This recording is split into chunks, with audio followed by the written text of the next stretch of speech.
Qarang, mana avtomobil rasmini ochib olasizlar. Mana sizlarda bor u. To'g'rimi?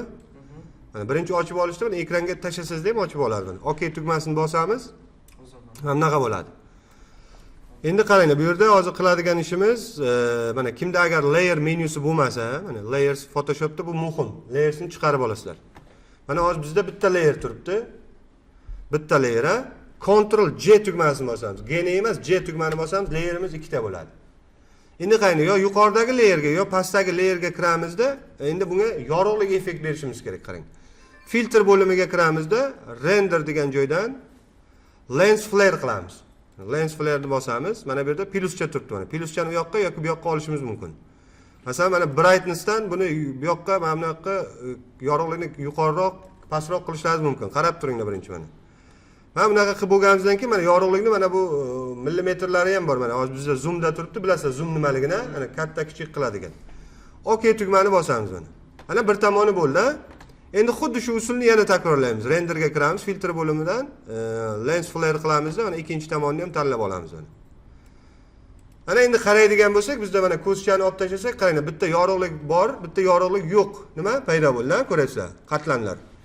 Endi bunga animatsiya qilishimiz uchun Windowsga kiramizda timeline degan oknoni chiqaramiz, qaranglar, timeline. Endi bizda mana bu yerda tugmacha bor, qaranglar. Create video timeline tugmasini bossak, mana bu birinchi turgan layerimiz pastga tushdi mana. Bu layerdan hozir biz qaranglar, bunisiga o'tamiz. Mana pastda turibdi, mana 3 ta tochka turibdi, ko'rasizlar, shaklcha. Convert to frame animation, ya'ni animatsiya oynasiga o'tamiz. Hozir bu yerda animatsiyani davomiyligi 5 sekundda turibdi. Masalan, buni 0.2 sekund qilishim mumkin. Qisqaroq qilaman, nima? Bilinmay o'tib ketadi. Tushunyapsizlarmi? Endi qaranglar, hozir ko'zchani oladigan bo'lsam, bunisi yo'qolib qoladi. Mana bunisi paydo bo'lyapti mana. Pastda ham e'tibor bersangizlar mana. Endi mana shu yerda qaranglar, plusga bosamiz, mana add to layer, ya'ni duplicate frame qilamiz. Ya'ni shu frame ni, ramkani duplikatini olamiz, qarang, nusxasini. Ikkita bo'ldi, mana. Endi bundan ko'zchani oladigan bo'lsak, mana bitta bu holat bo'lib turibdi. Endi qaranglar, shu yerda 3 xil bizda taklif bor, qaranglar mana. Once degani bor, bir marta bo'ladi. 3 times degani bor, 3 marta.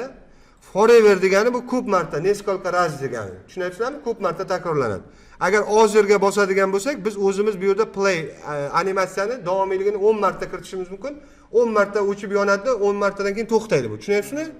Shuning uchun bizlar hozir bu yerda nimani tanlayapmiz? Foreverni tanlaymiz-da, qaranglar. Play tugmasini bosamiz, mana bunaqa holat bo'ladi mana. Nimaga? Chunki bitta rasm o'chgan, bitta rasm yongan, faracha. Endi buni birdan saqlashni ham ko'rsatib ketaman, qaranglar. Faylga kiramizda, export bo'limida save for web legacy degan joyi bor. Mana kiramiz. Kirganimizdan keyin mana bizda mana shunaqa oynacha ochiladi. Mana bu yerdagisini biz faqat nimaga GIF degan bo'limga qo'yishimiz kerak. Bilasizlar, GIF qimirlaydigan rasmchalar buni. GIF bo'limiga qo'yamiz. Keyin masalan bu yerda save tugmasini bosamiz, save, saqlash. Ana bizda avtomobil GIF degani turibdi. Masalan, rабочий stolga o'zimizga nima qulay joyga saqlab olamiz. Qayergadir, topa oladigan joyimizga. Keyin mana загрузкаga saqlayman, сохранitni bosamiz mana. Endi shu yerdan biz загрузка papkasiga kiradigan bo'lsak, mana загрузка papkasiga mana GIF degan rasmcha ochildi. Endi ko'rsak mana bunaqa animatsiya bo'ladi. Tushunyapsizmi?